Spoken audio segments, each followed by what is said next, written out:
Nå er det adsystem. Wow! Hi, it's Fay again, and welcome to Night Owl Female Voices podcast. Oh my God, we're live, double up. Welcome to Vietnam, and oh my God, Maria, I'm so happy that you're here. I should say welcome to Vietnam. Yeah, you should. You're my guest. Yes. No, I'm your guest for this podcast. Yes. But you're my guest in Vietnam. Yeah, and I'm really excited for this. Me too. Yes. So happy Women's Day. Happy Women's Day. And for many, happy Mother's Day as well. Yes. So we're going to have a conversation today about being a mom, being an entrepreneur, and of course, being a woman. So, and also I want to talk a little bit about sisterhood and being friends. So, first of all, Maria, welcome, and tell me a little bit about yourself. Yes, I'm Maria. You know that. I know that. And we've known each other for 9 years. So that's what we figured out. We were friends on Facebook for 9 years. But I knew Fay from, like, I was in your sphere and you were in my sphere before that. Mm-hmm. But we met in person first time 9 years ago. So I am an entrepreneur. I'm a mom. I took my family and moved to Vietnam. We can talk a bit more about that later. Yes, we will do that. I'm also Norwegian. What else is there to know about me? I don't know. We will... Really sharp and smart woman. That was the most important things. Absolutely. Yes. So tell me, first of all, it's Women's Day. How do you enjoy to be a woman, and what challenges do you think you have as a woman? How long time do we have? No, honestly, I had a discussion, or I overheard someone just a few weeks ago here, some of the people I exercise with, and they said that their husband or someone had said, like, I'm so sorry for everything you have to go through as a woman. But I was reflecting on that, and I was thinking, I'm not sorry for being a woman. I'm happy for being a woman because there's so many things that we get to experience. For example, being pregnant, which is kind of, I think, being a mom. But of course, you can be a dad as well if you are a man. But just actually being pregnant, for me, that's what, like, some of the highlights, even if it was horrible, both of them. But when I look back, just like being able to actually grow a person, that's super, super, super amazing. I love it. Yeah. The growing a person, the making a people, something like that. Yeah. So that's the highlight. Mm-hmm. And I also got to like my emotions and my faces and my ups and downs and all the things that I now realize, because I didn't realize before that it comes with being a woman and that men probably are more stable. But I like it. I feel like it's, now I live almost on the beach, and I walk on the beach every day, and I see how nature is changing and how the ocean is changing, and sometimes it's strong and angry, and sometimes it's really peaceful and quiet, and I just feel like I'm connecting with nature, and being a woman is part of that. Thank you. And of course, we are the lucky ones. We're born in Norway, and we're pretty free, and there's not so much violence. There's not so much controlling husbands. So this is, of course, a day where we also are thinking about the women that are not so fortunate as we are. Yeah. But we want to empower you about freedom, because freedom starts where, Maria? In here. Yes, in the mind. in the mind. Yes. So that's what, we have to talk about. For sure. And like, also being a woman is being this body. Would you like to talk a little bit about your emotional, how do you connect to your body? That's a big question as well. I wasn't good at that, I think, for biggest part of my life, because I felt I was big, I was heavy, I didn't feel very feminine, I didn't know how to dress, I always felt awkward. And it's not fun to always go in the shop and, like, extra large is too small, and you feel I felt a lot of stress and shame and guilt, I guess, around my body. So I'm working, and I'm still working to learn to love my body and to accept it and to be its friend, because, of course, and that's this very logical when I think about it, that we can't be like the enemy to our bodies, because this is what the vessel, this is what takes us, carry us around. I know. So it's of course a big debate, this topic about the body, because as I usually say, we are never skinny enough. We are not never beautiful enough. We're like never young enough. Or if you're too young, I mean, you're only in the right age for about 2 years, and then you're too old. Yeah. So we have to accept who we are. Yeah. And the thing is that if we look back in time and look at the goddesses and the matriarchy, actually there are women being as we are. That is a lot of the feminine. And we're not taught this at school. So a lot of us are like in a conflict with our bodies. And of course that makes stress. And when you're stressful, that's even more worse or hard to like your body. So what has happened since you said you grew up and weren't so accepting? Are you more accepting, and what happened to you? Oh, that's you're good to ask questions. I'm like, I have like 10,000 answers, and I don't know where to start. And then when I'm finished answering, I'm like, I didn't really answer a question, did I?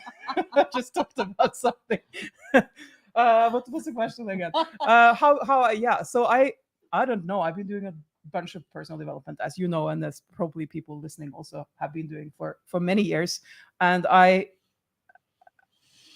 been reflecting and maybe most since I moved here, because as I said, I'm much more connected to nature. I didn't say that, but I am, because I live on the beach and because I walk every day on the beach barefoot, and I feel much more connected, and I feel more grounded, or I feel more at home, or something like that. And it helps me. And then I had this realization that I can't be an enemy of my body. And of course, I've been working for a long time with clearing different limiting beliefs and a lot of things I thought and said to myself.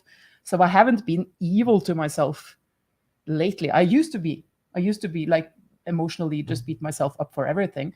But even if I stopped that, there's another process of actually embracing and accepting and loving who you are, which is kind of the next step. And I think, I don't know, what's the best advice for this? Because you work with women all the time. It's always like acceptance, and then start to love yourself. We do a lot of different rituals. One of them can be actually to write on your body.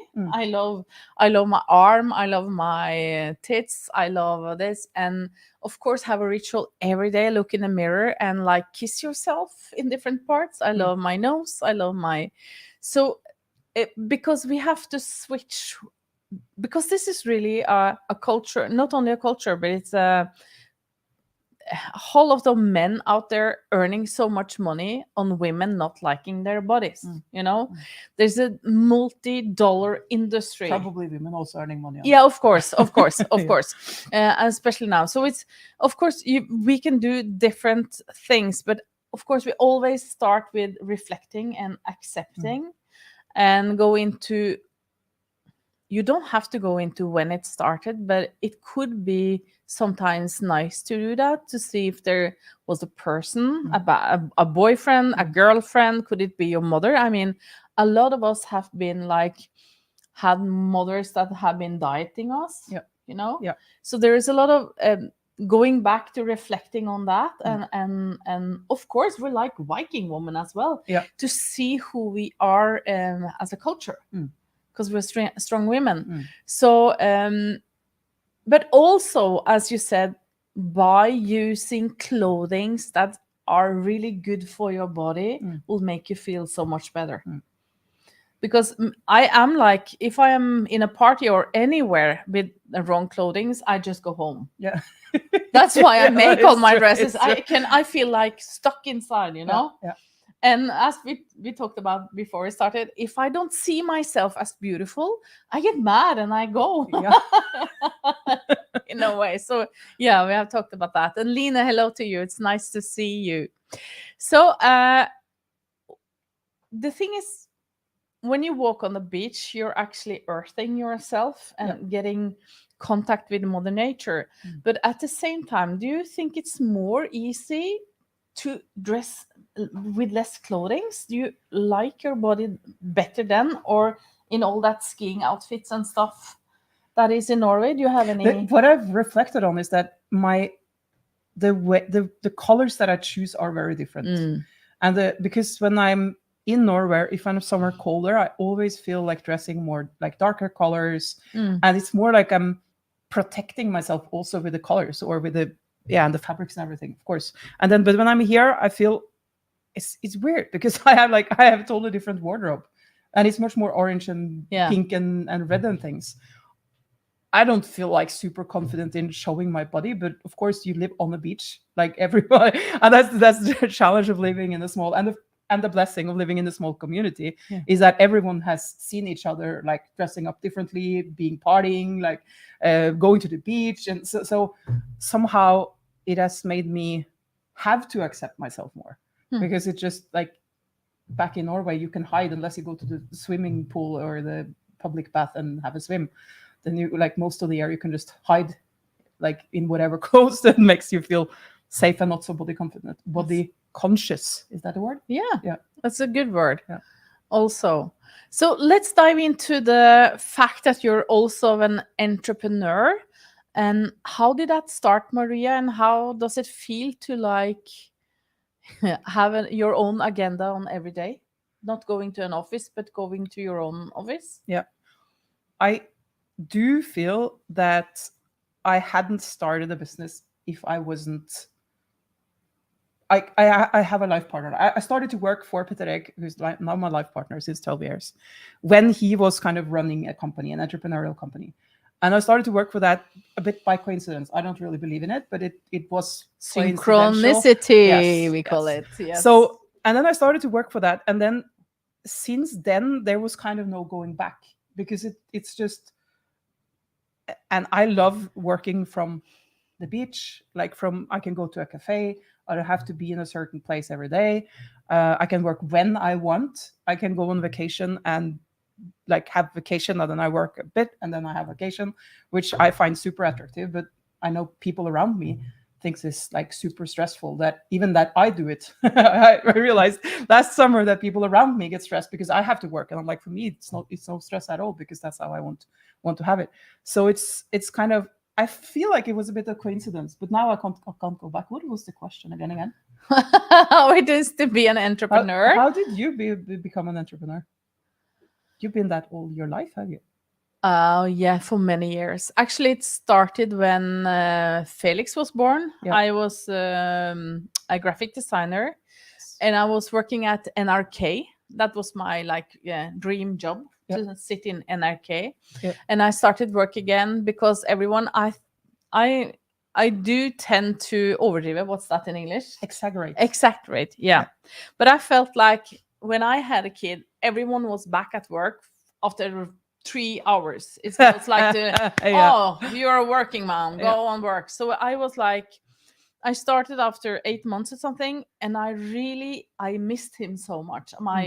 I mean, I had milk, so I missed him. And so I find myself crying at work. And then I thought, I'm not going to do this. I'm not going to do this. So that I had an idea, and that was actually to make a whole logo and a profile for a company that also my partner had been working for before.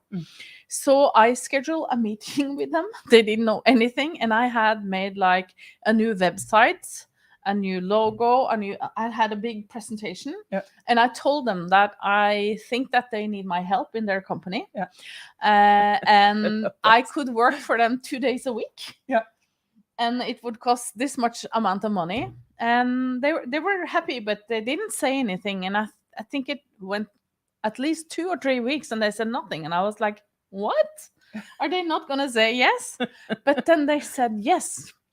So actually then I said goodbye to NRK and started to work for them, and I did for 5 or 6 years. I also educated their in-house apartment in graphic design. And so those first 5 years of Felix's life, I worked from home, and I could stay with him and not push him into kindergarten and stuff like that all the time. So that's how it started, Maria. It was like my mother's ache of being with my son more than that's common in Norway. Actually, that reminds me, because I was, when my first kid was born, so that's almost 17 years ago, I shared the permission, the maternity leave, the maternity leave with my ex-husband, and we shared it like equally. And at that time, it felt super right and the right thing to do. But it meant I went back to work when my kid was 6 months, and I still breastfed him for a year, or not a year, but half a year, and like coming back and forth. I don't remember exactly how that happened. But when my next child was born, it was obvious for me that 6 months and 6 months wasn't the right thing. No. It wasn't the equal thing either, because I had been pregnant for 9 months, and I kind of knew that kid when they were born. And so then we shared differently, which was, and it's interesting because I thought that sharing the same amount of months would be the equal thing to do, but now it feels weird. We do a lot of weird stuff. We have been on this planet for many years, and the last 30 years we think that men and women are equal, and we're not, and we're not supposed to be equal. And now we know that we're equal, but we're not the same. But we're not similar. And now it's starting to show that women get very stressed if they don't go home or stay at home for a year. And then it starts a detachment between the mother and the child, and of course the mother gets depressed. There's a lot of stuff that we have like, so it's very good to stay at home and be with the kid, and the emotions in the body, it talks for itself. Absolutely. But after that, Maria, I know a lot of women envy you because you live in Vietnam with your sons and of course your partner. And tell me, how was it to move from Norway and take your kids here to Vietnam? That was crazy. So tell the story. Actually, it's a few weeks ago. I was driving my scooter around in Hoi An, which is the city I live in, and I stopped the scooter, and I heard myself say out loud to myself, Maria, you were so brave 5 years ago when you came here. I remember how afraid you were, because I was in a place in Norway where I felt I didn't have room to be myself. I didn't know who I was. I didn't really know what I wanted and how I wanted to do things. And there was a lot of things going with my family relations, with my mom, and a lot of things that I just kind of had to buy myself some space to figure things out. And then I had on top of that all the kind of guilt or the worry about taking the kids from school in Norway, like from this very safe system where everything was taken care of, and put them into national school. And I had no idea how they would kind of react to the people, and we didn't know anyone here, and it was a super super scary decision. But I asked my soul, and this is true, I asked my soul, what will happen if you don't go? And the answer was, you will die. Oh, it's a beautiful question and an even bigger answer. And the answer was, you will die. And I was like, okay, so even if I'm super scared, even if this is hard, even if it's challenging, even if I don't know what's going to happen, I don't want to die. So let's go and see. So let's go back to the first weeks, Maria. Do you remember them and how it was with the boys? It was I don't remember them. No. I remember when we moved, that I learned before we moved that usually takes like 6 months for your body, or 6 to 8, for your body to actually realize that you live somewhere else and you're not a tourist, you're not just a visiting traveler. So I think in the beginning, and also the first half year, we had a lot of visitors coming. So it was like I kind of grabbed hold of my old network and kind of had them come to support me so that I could kind of integrate. So I don't really remember much, but I do remember that we met my kids, like their friends and their parents, and that it was easy to get to know people, because of course we live in an expat community, and a lot of people come moving and they stay for a while and then they go out. So also people are very open. Some people were really easy to get to know, and some people were very close because they were staying here long term, and they weren't interested in just getting to know the people that were there for a year, which I can understand. But did the boys have any challenges? Do you remember that? My oldest one, who was best in English and also the most social one, he didn't have any challenges. He just like blah, blah, blah, blah, blah, blah. And then he got new friends. And then he's like you, huh? I was the one person struggling the most, actually. But my youngest had a few weeks where he was complaining that he had a headache. and also some like stomach ache and stuff. And I know it was because the Anxiety, language and because the anxiety and everything, but it was just a few weeks. And then he connected with another guy his age that was also very sporty, very active, and they were just playing together. And then he was like, everything fell into place. So it was, for the kids, it was much less challenging that I would or could have expected, and especially much less challenging than I feared. But for me, I took quite a lot of time to kind of land and understand that I was here and that I was safe, and then I could kind of, Were you scared? Yeah. Did you sleep at night? I always sleep at night, so this is it's not a good measure of how I feel. But I don't think I think I was in like survival mode. Because I didn't feel much. And when I look back at it now, I told myself like, wow, you were so scared, but I didn't realize at that time because I was just coping. I was admitting it maybe to yourself that you were scared. Yeah, no, so I was just, I don't know, just trying to cope and learning new things and figuring out and getting to know people is just challenging. I think most of us are really like coping, and then after a while, I have had a year now with all the men in my life being sick, and we're really into fighting modus when it happens. But after that, it's like I can feel like kind of a sadness, and also that I'm kind of scared in a way that I haven't been before, because you think, oh my God, think if they die. I mean, it's like when I was younger, I never thought that the people I loved would die, but so it's I think we as women are really good at just surviving and doing the fight, but when it calms down, it's different. So now you've been living here for 5 years, Maria. So tell me, how is your everyday life today? Super nice. I wake up, I eat breakfast with my youngest son. My oldest son goes to a school, so he's traveling. Also, like right now, I'm just going through a transition of identifying who am I when the kids are not around, but I don't have to take care of them day to day, and all of that things. So actually yesterday I was having a long walk on the beach and I was crying because I'm missing my oldest son. But I have usually breakfast with my youngest son, and then I have my exercise, walk on the beach time, and then I have coffee and late breakfast usually, and then I go to work around lunchtime, our time, which is morning time Europe. So and last summer I had a few months in Norway, and I was like waking up at 7. I'm like, I have to be camera ready in 1 hour. And it's so stressful. Yes, it's so stressful. So I'm so happy that I have the morning to myself. Yeah, it's just it's that's made a big difference. So I usually work from lunchtime to dinner time, so it's like 6 hours. Sometimes I put down some hours in the morning, and sometimes I put down some hours in the afternoon.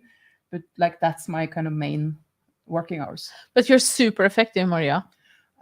Sometimes. You worked for 4 women as me. you're 4 of me. And you're like, oh, this is wrong. I'm not always super effective. It depends on what I'm supposed to do. And sometimes I'm procrastinating. For example, today I was going to make some slides for something that I don't want to do, and then I wasn't doing it. I was just doing everything else. But I was thinking, because I had a question for you, because I was thinking when we decided to do this session, that the moving to Vietnam was the best thing I feel like I did for my kids, but it was also the scariest thing. Yep. So I had a question for you. What is the scariest and best thing you did for yourself and Felix as a mom? There's like 2 things I think of. One of them was I was traveling a lot to New York for 10 years. So the first year I was so in love with New York. So Felix started tutoring with an American girl when he was 7. Oh. So he's like fluidly, like in New York, they ask him like, which part in New York are you from? Yeah, well. Because I really wanted to move to New York. Yeah. But I was very lucky. I got to have a very close friend in New York. I stayed with her for many, many times last 10 years. And then I saw the real life in New York. They're working like 12, 14 hours. They don't have much time for their kids. They see their friends. She was on Skype or FaceTime all the time after work. Even the vets came home, everything came home to her. So I was like, I changed my mind about living in New York because I really wanted to. Actually, I applied for a position at Mama Gina's that I went to. Yeah. She wanted a graphic designer, and I talked to AweSM and said, okay, you can travel with Felix and try that. But when I saw the inside of that life, I wouldn't do it. So then if I had known about Vietnam that time, I would have come with Felix.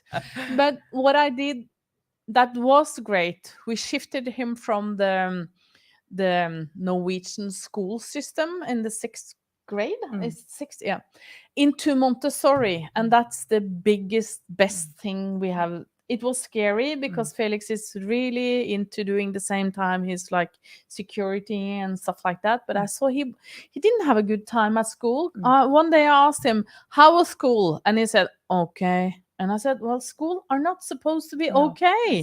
You're supposed to have fun. But he said, no, school is just supposed to be okay. And then I thought, oh my God, that's even worse. I work with women empowerment and happiness, and my son is not happy. So then I started this digging into Montessori and get to know, and then I get to know a couple that had their kids there. And actually, when I started this, both Øystein and my parents said, no, you shouldn't do it. So that's why I coupled up with the father of one of the kids. And I told his name is Jonathan, very cool, from New York. His mother had a women's store, different ones in New York. So we really connected. Yeah. And I told him, could we do something together? And he said, yes. I said, could you help me get Felix to like Montessori and then talk to my husband about it, because we're wise women, so if we don't push ourselves, another man can do it. So we did, and he changed school, and that's the best thing I've done, because it was such an investment for him. His personal life, he, like, after 2 weeks, he was a monkey. He was happy. He was everything that I hadn't seen for the 6 years, first years. Because I'm sorry to say it, but in Norway we think that all the schools are good. They're not. So yeah. And also kids are super different. Absolutely. So there's, even if one school works for one kid, it doesn't necessarily work for the other kid. Especially the creative and emotional kids, which Felix is very creative and very emotional. And he started to play guitar. He got different friends, and and also I feel in Norway it's a kind of taboo to change schools, because we love the school system. But like you have your kids in an international school, there is hot food. I mean, that school is like luxury where your kids are. Yeah, it is. So yeah. Do you want to ask me something more? Probably soon. That was one thing I was curious about. So if there is any question, you can ask us. What I want to talk about, Maria, is also in you are an entrepreneur and a mother, and I know that you might not work much now, but you have been working a lot. I have. So how has that been, like, emotionally for you, to see that I just have to work another hour, and then I know the feeling. And I think I remember when I was in school, I had a friend, and she was always like shooting, and she was telling herself, I should read this, I should do that, I should do this, and then she did something else. And I told her, and this is many years ago, you just decide what to do. Like, if you sit there and you can't read German, if you want to decided to read German, you have to decide, should I read German or not? Because otherwise you're just going to spend your time feeling bad because you're not doing it and not doing it and not being effective. And I do think that even if I was not always good at that, I kind of have that mindset in my back that I'm consciously choosing to do what I'm doing. And also I realized at some point that there is no right or wrong or ideal and not ideal situation, because everything has like pros and cons. So there's always a choice. And when I was younger, I was beating myself up, and I was struggling a lot to do the right thing. And I was like, the right thing. There was one right thing. And then I realized, like, we are, as I said, humans are different, women are different, kids are different.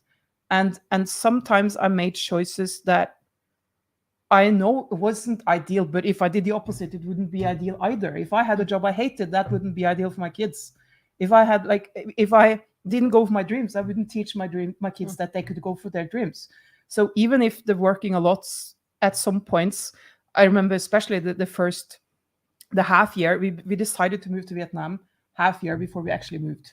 And we were supposed to be like we were supposed to have another half year, but it was like, we have to happen now because of a lot of logistic stuff.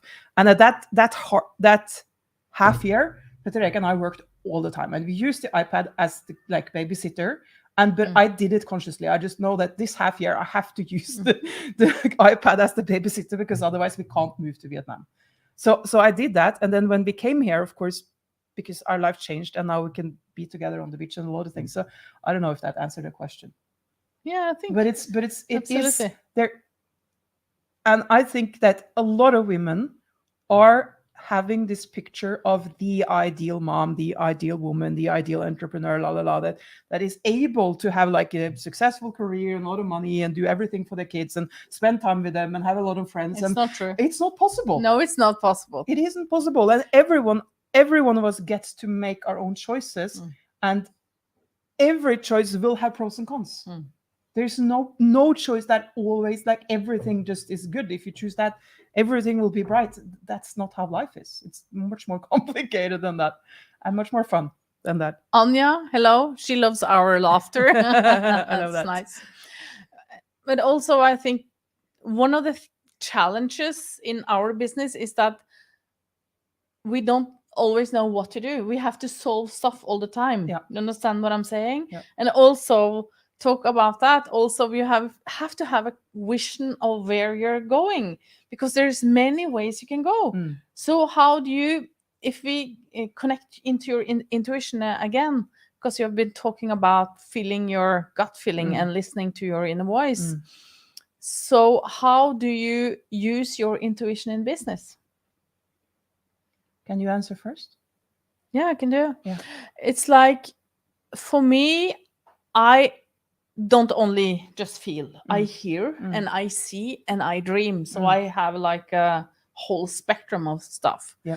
But of course, it's more easy for me to see and feel for others than for myself. Yeah. But at the same time, I just know stuff sometimes that this is the right thing to do. And of course, it takes a lot of effort anyway, because we have to put intention energy into anything that is supposed to manifest. But it's like sometimes, and actually, yes, I have a very clear picture of this now, Maria, because 3.5 years ago, I came to Vietnam and I was attending to your online course, Learning with Peter Erik. And I didn't know what Kartra was. But Peter Erik was talking about it. And all of a sudden, on the wall, I saw a gambling hall, a casino.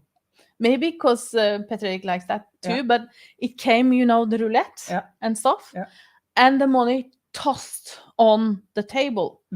And then I knew that Kartra was going to be great for me. I remember I told Peter Erik, wow, this is like casino. The money is just ticking in, huh? Yeah, he said. So that's how I use it in a way. I see stuff and I feel stuff when I get to learn stuff, or when I then look at stuff on Facebook or TikTok. I just instantly know sometimes. I think for me, it's much less concrete. And I think one of my challenges as well, working with my life partner, is that he is kind of the visionary of our company. So sometimes he's setting the direction, and I have tended to be like the person just doing a lot of stuff and not always connecting with my intuition. But of course, it's challenging, because then I kind of have this mini burnouts where I'm like, oh, I'm so exhausted. I've been working so hard. So I feel like the last 3 years, maybe I'm practicing listening, and for me, just knowing what feels fun and knowing what lights me up. I think this has to do with human design. I'm not a very, very expert on that. When I started learning about that, just realizing that if it lights me up, it's the right thing to do. Yeah. And then so now when I talk to Peter Erik about our dreams and our plans and what needs to be done, I'm kind of, but this feels a bit like heavy, or this feels a bit, it's not so fun. Like, can we do more of this? And I think that works for me, because then I can, because I can produce, I can do a lot of work, but I can also do a lot of work and get burned out. Yeah. And so I need to choose the right things to do and to put my efforts in. And of course, as anyone else, I'm much more effective if I'm doing things I love to do. But I don't think I'm that. I think I'm learning still to use. And of course, I know I've been using my intuition a lot, because otherwise I wouldn't move to Vietnam, for example. But it's not so concrete, and because you say you hear and you see, and for me it's much more a feeling. I'm a very, very kinesthetic person. Yep. So sometimes I just kind of feel like the way I'm supposed to go, but it's not clear. It's just like I'm just trying to sneak a bit more over there and see what happens. That's cool. Yeah. So most people have one or two very clear, like you have. Yeah. But I've been training on this for 25 years, and I am very creative, and that's why I'm also very visual. So that's the difference. But if you were to give an advice to women that, of course, I know you work with this, but anyway, I know there's a lot of women out there going to a 9-to-5 job, almost hating the job or not liking it so much. They're sitting in the car every morning, having the kids into kindergarten, and they sit with a dream. They sit with a vision of something they can do, but they don't dare to. What would you say to them? What will happen if you don't do it? No, I was just thinking, it's not really the answer to the question, but when you were talking, I was thinking that I had to allow myself to dream, and I had to allow myself to actually feel, what do I want? Because I grew up and I was the good girl and I did a bunch of things, but I never were asking myself, what do I want? What would I like? What would I dream about? So it took me super many years of a burnout and a lot of personal development work to actually be able to know what I want. So the first step is getting to know what you want and allowing yourself to know what you want, and even also allowing yourself to not know what you want, but kind of looking for it. Because for some people it's the process, and then when you are there and you're starting to know, you, like me, I never saw the very clear picture. I just had the direction, and then it's about starting to do the small things. Because sometimes I think about building a business, for example. It's like you're driving a car and you can't know what's around the next corner before you're there. There could be an elk, a moose, elk, I don't know what's or it could be like a lion, or a lion if you're not in Norway, or if it's a lion in Norway. It's a snake here. Interesting. It's a snake. So you don't know before you're there, and you have to handle things as you go. But if you never start the car, you won't get anywhere. No, and I think also that in Norway we have this. You cannot dream that much. I mean, everything is supposed to be down. And of course the dream is keeping you alive, and it's wanting that keeps us alive, as I say. When the day you don't want anything anymore, you're dead. No, it's true. You're so dead. It's true. And I think, because I experienced for myself and I see it with others, that we can do so much more than we think. Yes. If we start going in the direction of the dreams, but we don't know. So we just be fearful and do it anyway, because being fearful is normal. I often say, congratulations, you're normal. Somebody comes to me and they say, no, congratulations, you're human, is what I'm saying. Yeah. They come to me and they say I'm scared of this. And I'm like, congratulations, you're human. It's normal. And and for me, I'm much more scared when I'm supposed to do things that are really important to me. If it's not important to me, I'm not as scared. So that easiest to do. The things that are really important to me, I'm super scared. Of course. And then I have to kind of just do it anyway. Because you want to succeed. Yeah. That's one of the things. And you feel like you have the fall, that you can fall, because of course. It is important to you. And also now we know that eagerness and anxiety is the same place in the stomach. So when the signals go to the brain, and since we're most anxiety, then we think it is. But it's the same physiological thing. It's happening. So you have to analyze as well, because it's like, maybe I just have butterflies. Maybe I'm just eager because I really want to do this. And I think just a shift in that mindset, maybe I have a dream, maybe I can do my dream. Or yes, you can. Of course you can. And my mom went to the Alps for skiing the first time when she was above 60. So she turned 60, and her new partner were going with a group of friends to the Alps to ski. And she was super scared. And then she asked herself, what is the worst thing that can happen? And then the answer was, I can die. But then she told herself, then I die while having fun. So I think sometimes also just asking what is the worst thing that can happen, as for most of us, the worst thing that can happen is just failing. Yes. And like, especially in Europe, where we have like governmental social security systems, we have hospitals, we have everything. You're kind of the ground of, or the baseline of being taken care of is there and will never disappear. So the worst thing that can happen is, of course, that you fall down there, and it's it's never what do you call it?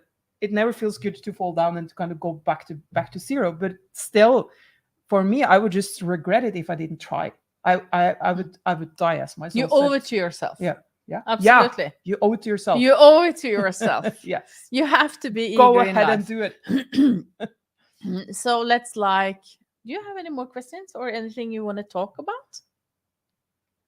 How can we as women support other women in the best way? It's a question for me, Yeah. huh? First and almost, it's like you meet women every day. How do you treat them? How do you greet them? How do you talk to them? Do you smile to them? Do you engage in them? I mean, here in Vietnam, you could like easily pretend not to see them, you know, because they're working in different jobs and blah, blah, blah, just being this. But you can also just be so grateful and connecting with them. You're so good at this. Yeah, you are super good at this. I also love conscious, it. but I see it when you're here. I see it when you meet it's women like everywhere. Women for me is the most interesting thing on this planet. Yeah. We have different brains. Yeah. We have much more challenges. Yeah. And we change so many times in a life, you know. So it's, and for evolution, I mean, thousands of years we have been doing this. So think of what's really in our brains and DNA system. But in society, we tend to look at the men, that they are not leaders in the way we are. And we know that now. Our brain is built differently. So our leadership, for me, this is cool that you say, because I have such a big passion for women. And of course, I connect with them everywhere because I am so open to women. It's like, if you don't like a dog, the dog sees it, you know? Yeah. If you don't like a woman, she sees it. And then she's like, oh, you're one of those, you know? Or you think that there is something wrong with every woman because you're insecure of yourself. And that's what I see in my work, that a lot of women are afraid of women because we're strong. Yeah, that's true. Most women say it's so much more easy with the men. Yeah, men are more easy. We're not. We're difficult. We're changing 20 days a month. We have a cyclic. We're like, we love each other in the morning and then we hate the world in the evening. That's how it is to be a woman. And then you bleed from downstairs, because that's the only word I can say here. Or can we say pussy? Like, yeah. So we are complicated, and I love that. And I love that. For me, leadership is all about taking care of who you are, and that's not easy. I have a struggle with myself every day. Sometimes I like this, and sometimes I don't. And I hate it when I don't like myself, because I get so sad, you know? But we all do that. And if we share these feelings and if we are good to each other, then we can embrace when we don't feel good, because we have a lot of emotions in our bodies. And we have been living in a patriarchy culture for 10,000 years. Think of what that has done with your DNA. And burning witches and blah, blah. Everything is in our remembering system. So a lot of women are not, they don't know why they are afraid of women, afraid of men, blah, blah, blah. It could be past lives. It could be so many things. That's why I think that if you treat yourself good, you can treat other women good. And then that is leadership in the world. Because Dalai Lama says it. If anyone is going to change this crazy world, because men, when you insult a man, he gets into affect, and then he throws bombs. And we see that right now with Putin and, you know, everything that's happening. Women don't go into affect. They go into reflection and analyze. That's what Interesting. you're so good at. Yeah. Mm. That's why we now know that women are better leaders, because we're like, you have to go to your room, you have to pick up your toys, or Putin, you have to go to your room, and blah, blah, blah. So the day that women dare to speak up and use their voices and their genius leadership, the world will change. And Dalai Lama has been talking about that. I love that. Me too.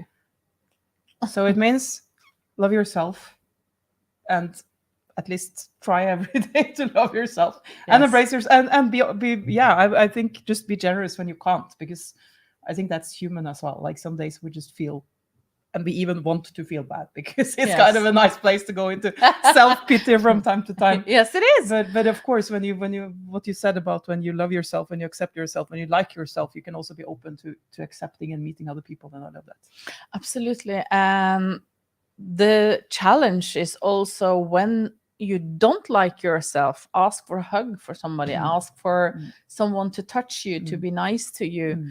Even if if you're in the store, it sounds strange, but I usually say that when I'm in Norway and buying like fruits and stuff, I always go into like different places where they have a lot of stuff, Turkish people, Islamic people, and I talk to the women. I'm like, what is this? Can you tell me how you use it? And the other day I talked to some African ladies. They were like black bananas, and I didn't know what to do in them, because I said, am I going to eat them? No, you cook them. They're like, you cook them for 20 minutes and then you can eat, but very, very good, and put into stoves, gryteretter. What's that, like stews? Yeah, something like that. So then I got to know them. You understand? So I do this every day when I'm in the store and engage with women, and that's for me a way of supporting women and reaching out and show that I have an open heart.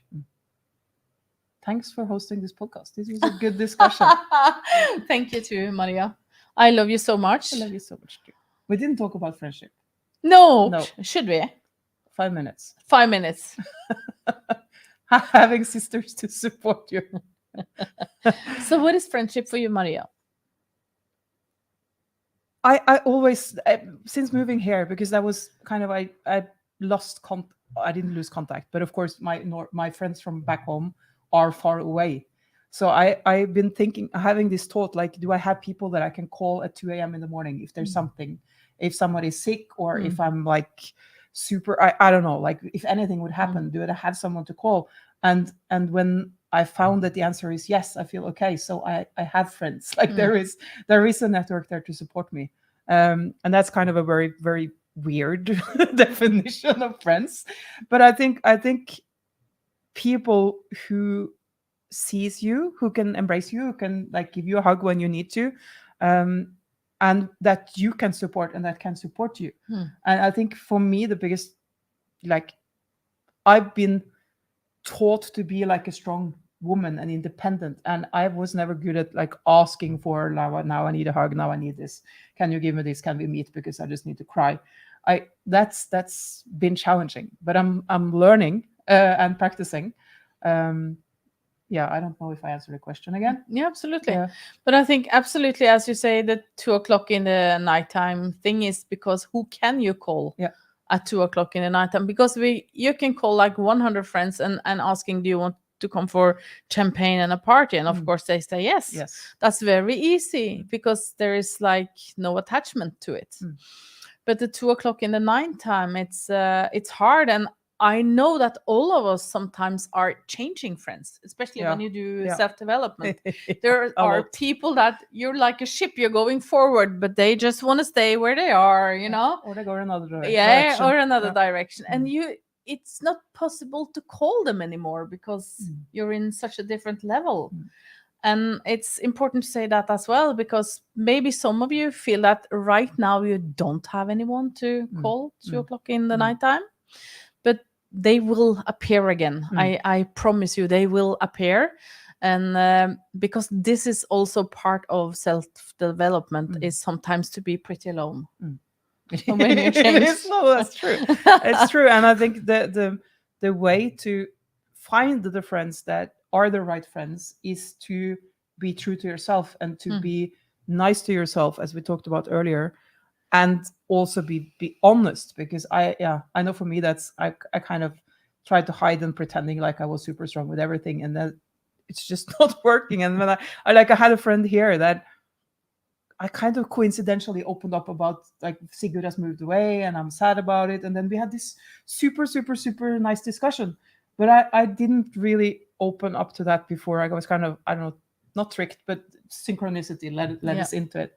So just also testing out, being a bit more open or a bit more vulnerable than you really dare to, and then see how it lands. And of course, if people aren't there to support you, then just go back and kind of be a bit careful, because not everyone will handle who we are and who we. Absolutely not. But and then I want to say, because the other day we had this beautiful webinar, what do you call it, mastermind here. Yep. And we had a long day. It was really cool. I went to my room and I was like kind of sad inside. Not because of the mastermind, but I'm dealing with stuff. So I went into my room and I was like, I can go to bed now, or I can just challenge myself to go outside. And then I went through your beautiful living room down here, and two of the girls, Vilma and what's her, I call her Naughty. Nari was there, and they were the only one there. Yeah. And I was like, in my head, I was like, I can pass them or I can tell them. So in a split second, I was, okay, even if I'm sad, and this is tip for you as well, because sometimes you have to reach out when you're sad. Yes. I told them that I'm not sure what you're doing today, but I'm going to barefoot and you're welcome to join me if you want to. And they were like, oh yeah, but we're going to do blah, blah, blah and stuff. And I said, well, yes, but come if you want to. And I went to barefoot, had a beer.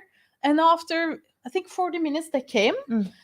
And we had such a nice evening together. And they're like 23 and 26. I love ages. You know, I love to like get to know any woman. But if I had stayed in my room that day because I was sad, I wouldn't get to know them so much. And now I'm planning to go to Da Nang and stay with them some days. And actually, so remember that if you feel that you don't have friends, so reach out for yourself. Yes. You are the one to do it. Don't wait for anyone else to like do the work for you. You have to do the work. Yes. Okay. Yes. So thank you, Maria. Thank you. I really see you as my sister. And what I always love about you, I'm always so curious about what you and Petter Erik does. And I think that keeps our friendship so fresh and glowing and fun, because you're always like developing new stuff and have new ideas and do crazy like fun things. So I am always like, I have to go back here to see what's happening to this crazy fun family. Thank you so much for the friendship. Thank you for the friendship too. So thank you, all of you as well. Thank you so much for staying with us. Happy Women's Day. Happy Women's Day. Mwah!